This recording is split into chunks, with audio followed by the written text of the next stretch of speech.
Bacaan dari surat Rasul Paulus kepada jemaat di Roma. Saudara-saudara, mengingat kelemahanmu, aku berbicara secara manusia.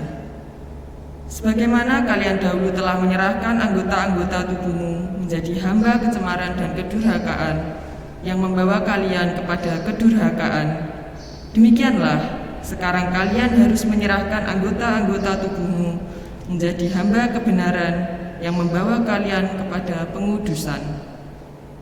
Sebab waktu kalian menjadi hamba dosa, kalian bebas dari kebenaran.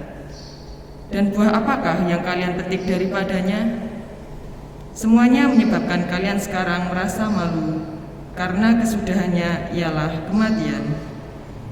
Tetapi sekarang kalian telah dimerdekakan dari dosa dan menjadi hamba Allah. Maka kalian memperoleh buah yang membawa kalian kepada pengudusan dan akhirnya hidup yang kekal. Sebab upah dosa ialah maut, tetapi karunia Allah ialah hidup kekal dalam Kristus Yesus Tuhan kita. Demikianlah sabda Tuhan. Berbahagialah orang yang menaruh kepercayaannya pada Tuhan.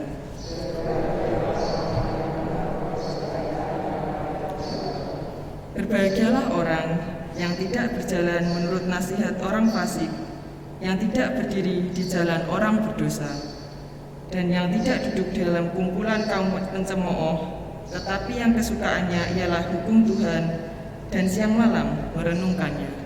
Berbahagialah orang yang menaruh kepercayaannya pada Tuhan. Ia seperti pohon yang ditanam di tepi aliran air, yang menghasilkan buah pada musimnya, dan daunnya tak pernah layu. Apa saja yang diperbuatnya berhasil. Berbahagialah orang yang menaruh kepercayaannya pada Tuhan. Bukan demikianlah orang-orang fasik. Mereka seperti sekam yang ditiup angin. Sebab Tuhan mengenal jalan orang benar, tetapi jalan orang fasik menuju kebinasaan. Berbahagialah orang yang menaruh kepercayaannya pada Tuhan.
Tuhan bersamamu.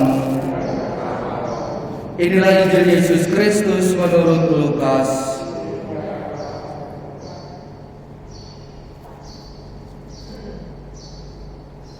Pada suatu ketika Yesus bersabda kepada murid-muridnya, "Aku datang melemparkan api ke bumi, dan betapa aku dambakan agar api itu selalu menyala.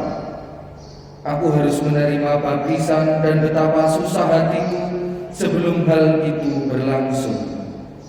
Kalian sangka aku datang membawa damai ke bumi? Bukan damai, melainkan pertentangan. Karena mulai sekarang akan ada pertentangan antara 5 orang dalam satu rumah, 3 melawan 2, dan 2 melawan 3.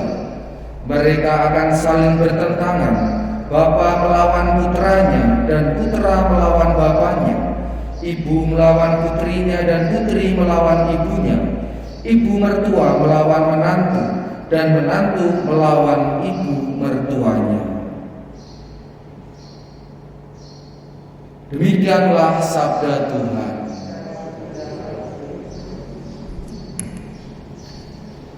Saudara-saudari yang terkasih dalam Kristus, kiranya kalau Beberapa waktu atau sering kali kita mendengarkan Injil di mana Yesus mengajarkan atau mengatakan soal mengampuni, mengatakan soal membawa damai, sukacita, pengampunan.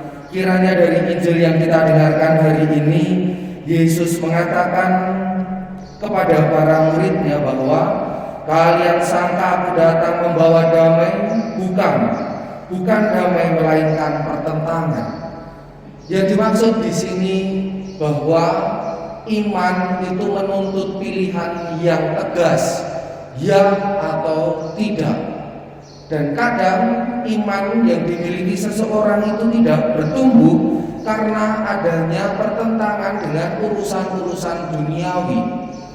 Bagaimana ketika di mana kita dituntut yang satunya beriman, di satu sisi juga kita dituntut soal urusan ekonomi, sehingga mau beriman kepada Tuhan atau juga mencari jalan supaya usaha atau jabatan saya ini menjadi lancar dengan kepada hal-hal yang lain. Atau juga adanya pertentangan kalau di dalam Injil hari ini, di mana saya menginginkan soal iman ini, tetapi juga ada keluarga yang tidak mendukung. Inilah pertentangan-pertentangan yang kerap kali terjadi di dalam kehidupan manusia.